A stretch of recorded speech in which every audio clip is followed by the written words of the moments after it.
Celebrating 46 years on the air, award-winning Farmweek is a production of Mississippi State University Extension. Today on Farm Week in Iowa, they may not be getting answers, but farmers let the USDA know what's on their mind.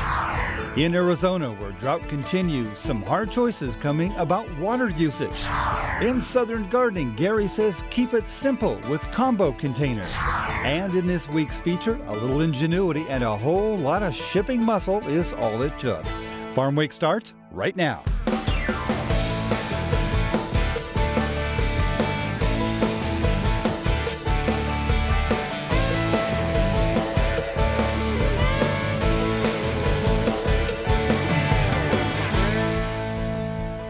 Hello everyone, I'm Zach Ashmore. And I'm Mike Russell. As always, good to have you with us here on Farm Week. So the Inflation Reduction Act has been signed into law. Whether or not it actually will reduce inflation, it does send $44 billion to rural America. In the meantime, producers hear what's in it for them, and they have messages for Washington. USDA Secretary Tom Vilsack and U.S. Trade Representative Catherine Tai met with representatives from commodity trade groups in Woodward, Iowa. While speakers voiced the concerns of Iowa commodity producers, their worries are common throughout American agriculture. Since the United States pulled out of the Trans-Pacific Partnership, the trade world has not stood still. Our competitors have been entering into trade deals left and right. Those agreements are now putting U.S. food and ag products at a competitive disadvantage. It is hard to sell your products when producers from other countries can compete on price. You know, one of the things that we really are pushing the administration to do is reduce those import tariffs on necessary products. We're all for building American and having local domestic production of ag inputs, but it takes a while to do that and a lot of money. And until we can get to that point, we really need to allow for the free movement of ag products throughout the world. We support product of the USDA labeling for beef as well. That label really needs to mean something to our farmers and our consumers. And having a label that we don't have full trust in, that doesn't truly reflect what consumers are getting, those are really important issues to us. So I'm really familiar with this issue because we tried 3 times to get cool through the process, through the WTO process, unsuccessfully. I think we are very focused on bringing a balance and a trust back to the way we do trade. At USTR, tariffs are kind of our bread and butter, our traditional tool, and there are a lot of different kinds of tariffs. So there are rebalancing tariffs that are meant to level the playing field when there is unfair trade that is going on. That is the theory behind a lot of the China tariffs that we have put down, also the anti-dumping and countervailing duty tariffs that we put on. There are also times when tariffs are put down as a punishment to express our displeasure. Rain here and there fell last week, a slight improvement in the overall drought monitor. Even as weekly rainfall wins and losses are counted, the long-term pattern of dry conditions is forcing some drastic measures. John Torpy has more. 7 states in the western U.S. face a second year of water restrictions as a megadrought continues its hold on the region. This week, the Bureau of Reclamation announced another round of water curtailments for the states sharing resources from the Colorado River. The worsening drought crisis across the West is not just bad for business and farms, it's an existential threat to our communities and to our livelihoods. The cutbacks are the result of a failure by officials in the affected states to reach a consensus on how to make an additional 15% cut in their annual allotment of Colorado River water. These are difficult decisions. These are absolutely difficult decisions, and they're difficult conversations to have. Nearly 40 million people will be affected by the cuts, including farmers and ranchers in the region. Federal officials hope a recent multi-billion-dollar allocation of federal funds will expedite new water-saving technologies, as well as kick off more than a few conservation projects for the parched states. The federal government will have the resources in hand with our partners to solve these challenges. Unless the 7 states affected by the Bureau of Reclamation's water reduction mandate come to some kind of an agreement, the curtailment will go into effect in January of next year. There was some good news for portions of the West contained in this week's Drought Monitor. Mid-August monsoonal rains helped improve dry conditions in New Mexico and Arizona. In the High Plains, only Colorado and Nebraska saw drought relief, albeit on a limited scale. The remainder of the High Plains states continue to see drought conditions intensify. In related news, millions in the West preparing for a new reality, one with strict water conservation. Meanwhile, the feds say they are trying to avoid a catastrophic collapse of the Colorado River system. CNN's Bill Weir reports. Summer monsoons are adding a few precious inches to the Lake Mead waterline, but not nearly enough. America's largest reservoir is still 25 feet lower than last summer. So this fall, parts of Phoenix will see unprecedented Tier 2 cuts of their share of the Colorado River, joining Arizona farmers at the end of the water rights line. Do you foresee a day when it's Tier 3, Tier 4 mandatory cuts that will get really severe? So absolutely. I am genuinely worried about the possibility of the system hitting dead pool. You are? Absolutely I am. Dead pool is when Mead gets low enough to crash the whole Colorado system. And when Catherine Sorensen was running water departments in Phoenix and Mesa, it was the biggest worry. But now it's worse. And the feds are begging western states to cut up to 1 out of every 4 gallons consumed. I know from our reporting there was some western water managers that were frustrated that the Bureau of Reclamation wasn't tougher. They said, you guys work it out or we'll work it out for you, but they didn't do that. What are your thoughts on that? Well, you know, it is disappointing because the longer that we have to endure the uncertainty, the more at risk the entire system is. And I don't envy the federal government, you know, the Biden administration. They have some really tough choices to make. No elected official wants to be the person saying who gets water and who doesn't. I'm sure they are desperately searching for the least worst option. But in the meantime, water levels continue to fall. And we will invest heavily in conservation, efficiency, reuse, and advanced water technologies like desalination. Arizona's outgoing governor wants to build a desalination plant in Mexico and canals in Kansas to bring more water eventually. But in the meantime, the call to use less puts fresh scrutiny on thirsty industries like golf, especially after an Arizona Republic investigation found that 30 to 50% of courses here use more than their share of water with little oversight. State records show that the water cops of Arizona have issued a punishment against a golf course exactly twice in the last 20 years. So it's pretty obvious that from the feds down to the locals, people aren't exactly lining up to be the tough sheriff desperately needed to tame water use in the Wild West. I don't golf, so I don't feel a need to defend golf. But I will say this, people focus on it because it's visible. But there are lots of things about what we do, what we consume, what we eat, what we wear, that are also very water intensive. So I don't like to think of it in terms of we don't have enough water. I like to think of it in terms of what do we have enough water for? Do we want to build semiconductor factories or do we want to grow cotton? Do we want to grow subdivisions or do we want to have high density development that is more water efficient? Those are the conversations we need to have. On the lighter side, we're back at former Southern gardening producer Tim Allison's home for a look at a simple way to liven up your landscape during the hot summer months. What's the answer? Gary says 2 words, combo containers. Here's Gary.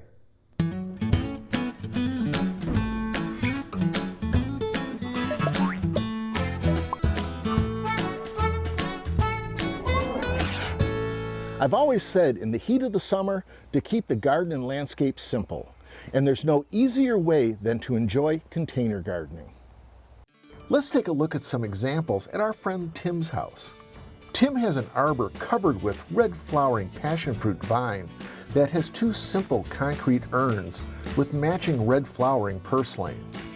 Through the arbor, we see my favorite Vista bubblegum supertunia growing in a raised planter, which by the way is a container, along the front of the house. I love the way this plant sprawls out over the edge of the planter. On the front porch, there's a great thriller, filler, and spiller combination container. The thriller is the bright red Vista annual flowering salvia.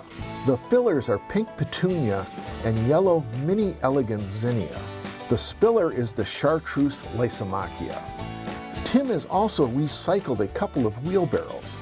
After cleaning and painting them, the first is planted with double French marigolds, orange purslane, and bright yellow with red throat tropical hibiscus. Flanking are 2 tomatoes planted in grow buckets. The other is planted with colorful croton and bright red vinca. And on the back porch, Tim has a grouping of combination containers with his collection of gorgeous succulent plants. So remember, when the summer heat is on, containers are a simple garden practice. I'm MSU Extension Horticulture Specialist Gary Bachman, and I hope you'll join us next time on Southern Gardening. We'll take a short break, but stick around. Coming up in our Farm Week feature, something rare these days, a positive story about the American supply chain. 2 years ago, they thought hiccups in shipping tied to the pandemic would be short-lived, but a year later, they got worried. 2 years later, almost panicky. But with a little ingenuity, they found a solution. They were willing to try something new, and it turned out to be a recipe for success. The perfect relief valve. That's coming up on Farm Week. Don't go away.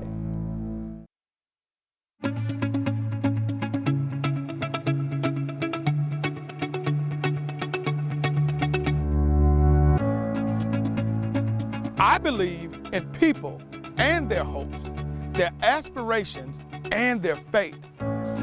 I believe in my own work and in the opportunity I have to make my life useful to humanity.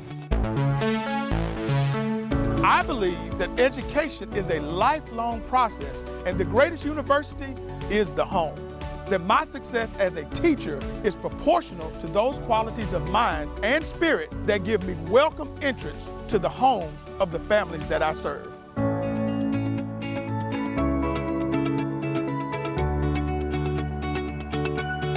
Because I believe these things, I am an extension professional.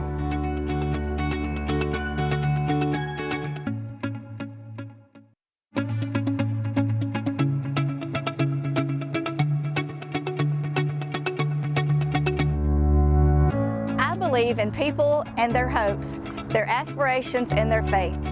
I believed that education, of which extension work is an essential part, is basic in stimulating individual initiative, self-determination, and leadership. I believe that these are the keys to democracy, and that people, when given facts they understand, will act not only in their self-interest, but also in the interest of society. I believe in intellectual freedom to search for and present the truth without bias and with courteous tolerance towards the views of others. Because I believe these things, I am an extension professional.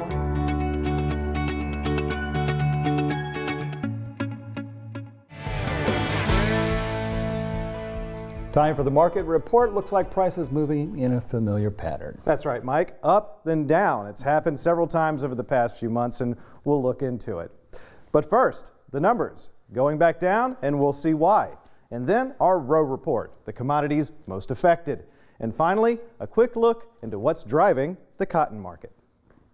Markets last week followed a common pattern we've been seeing lately, prices growing until midweek when they dive down and then slightly recover. Let's take a look.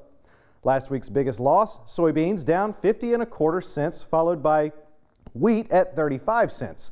We'll get into the details in a bit. Last week's biggest gain, cotton, up about 7.5 cents. Much of that appears to be weather related, and we'll talk about it. So, the wheat situation's still on a knife's edge due to the Ukraine conflict. We can't forget that Ukraine and Russia grow massive amounts of the world's supply. Market analyst Arlen Suderman says despite the recent agreement allowing exports from Odessa, it's coming very slow. Actually, there's been very little wheat move out of there. That's a perception that there's been a lot of wheat moving out, but there's been little wheat now. That's going to start increasing in the weeks ahead. Most of what's been coming out to this point under the agreement has been corn and other crops. But if you look back to the marketing year that started July 1, They have exported through their ports just a little over total exports have been just a little over 3 million, little under 3 million metric tons. That's half of what they did a year ago during the period of time. It's about a fourth what they need to be doing and what they can be doing. And so we're still seeing a real limit. If a year ago we would have told you this is all they're going to be able to export over the coming years at the current pace, it would have been considered very bullish. So perspective changes. I think it's still not enough. And if you really look at it longer term, yeah, we have a big crop in Russia, but it's a very poor quality and they're having trouble exporting it. I think USDA is way too high in their export target. And farmers there are very upset. They're getting a cheap price. They're having trouble shipping it. And they're talking about reducing what they plant for next year. Ukraine officials who have been very optimistic, they've been eternal optimists since this war started, but they're saying wheat acres for the 2023 crop will probably be down 30 to 60%. So we're talking about the breadbasket of the world now. I know we like to think we're the breadbasket of the world, but not anymore. Ukraine is the big wheat grower in the world, and we're going to see probably a sharp reduction in what's planted for next year in addition to the export problems. Moving on to soybeans, prices stay high despite the recent drop. It looks like it has to do with our precarious supply and stocks. Seems the rally went too far and now correction's setting in. Once again, Arlen Suderman explains and gives us a good idea of how our current situation differs from a similar one in 2008. Yeah, we had the rally early in August. I never was convinced of the conviction of the funds. And you can't sustain a rally in this market without the conviction of the funds, and it just wasn't there. So as soon as the temperatures moderated in the Midwest, they started selling once again. And there are concerns about Chinese demand for the year ahead. And those are legitimate concerns. But this crop, if we just shrink it by 5%, we basically use up USDA surplus for the coming year. And the market can't allow that to happen. The pipeline has to still have something in it. So the trade found a little bit of support to end the week. Just trying to make sure that let's see what the pod counts are in next week's tour. The big problem, I mean, it's much more complex than what it was in 08. We were talking about the possible global collapse of the financial system. We're not looking at that now. Our problems are too much stimulus that created demand that was exceeded the supply. And even if you look at the drop in home sales, the supply of homes is still very tight. The problem is with interest rates going up, and with the uncertainty and near record low consumer confidence, the consumer is simply backing off. M2 money supply is still very high. So this economy could back off, but we got to restore confidence in the consumer. The problem is if that happens, there's still a lot of money in the system that we could reignite inflation once again. Moving on to the cotton markets, we've seen a recent rise in price, much of that due to speculation on harvest. Recent weather data suggests a potential drop in supply. Why would that happen? Well, we're looking at rainfall on the bolls after they've opened, which risks the crop to disease and make the fibers unusable. Yeah, two extremes, one to another. First, drought. We're looking at abandonment of around 43% according to USDA. That's going to result in a tremendous amount of wheat being planted after these rains. But these rains are not going to be good for the cotton that's in the field because bolls are starting to open. And so if we get the heavy rains that they're calling for, that's going to do additional damage to the crop. And that's it for a deeper look into the markets. We're getting into the start of harvest season. Weather permitting, it'll be a good one. Mike? Thank you, Zach. For years now, we've heard all kinds of stories about the American supply chain, especially when it comes to shipping. Clearly, we'd been stuck in our ways. Sometimes, though, it takes a crisis to break the log jam and come up with new ideas. Colleen Bradford-Krantz has that story. Chippewa Valley Bean Company, the world's largest processor and exporter of dark red kidney beans, initially didn't worry too much about the transportation disruptions tied to the COVID pandemic. Company executives assumed it would be a short-term problem. But when a year had passed and their 75,000 square foot Menominee, Wisconsin warehouse was almost overflowing with Midwest-grown kidney beans they couldn't ship to their customers, they became increasingly concerned. We have probably 20 loads to bag yet, but I'm out of pallets, so I have to ship before we can bag those. Traditionally, the company's main export route was trucks to the Twin Cities, rail cars to the Port of Montreal, and ships to final destinations in Europe and other points around the globe. Delays during the pandemic's first year were caused by labor strikes and work slowdowns at the Montreal port, by a shortage of shipping containers, and after Chippewa Valley Bean tried to get product out of East Coast U.S. ports, by a months-long backlog in Chicago's already overwhelmed container rail depots. By the time 2 years had passed, the situation had gotten worse. The fall 2021 crop of dark red, light red, and white kidney beans was arriving from the fields of Wisconsin, North Dakota, and Minnesota, threatening to flood an already full warehouse. Now the container shortage is just really, really bad. We cannot locate containers at all. So we had a freight forwarder that worked with us, and we just started bringing containers out of Chicago ourselves. Chippewa paid for that out of our own pocket. Okay, we're loading containers. Now we think we've got that problem solved. Wrong. CP Rail, because there weren't enough loaded containers coming into Minneapolis, they weren't taking containers back out. Brown says they assumed the limits on containers leaving the Twin Cities on Canadian Pacific Railway, which began around Thanksgiving 2021, would ease after the holiday rush. They didn't. It just slowed down. It slowed down through the first of the year. And it got to the point where CP was only taking 100 containers a week, 20 containers a day out of the entire Minneapolis area. You know, that's everybody in North Dakota, that's Minnesota, that's Western Wisconsin, that's Iowa. I'm like, come on, folks, what are you thinking? We can't live like this. Finally, Chippewa Valley Bean found a stopgap solution that may provide long-term relief for other Midwest companies facing similar shipping barriers. That solution came in the form of the Port of Duluth Superior, a place not previously known as a significant container exporting location. The Chippewa Valley Bean shipment was our first export container move. We've certainly exported other commodities, but not containerized. The Duluth Seaway Port Authority, a public entity working with a private warehousing company under the shared name Duluth Cargo Connect, had already spent about 5 years and $35 million on infrastructure improvements that would mean better rail-to-water service.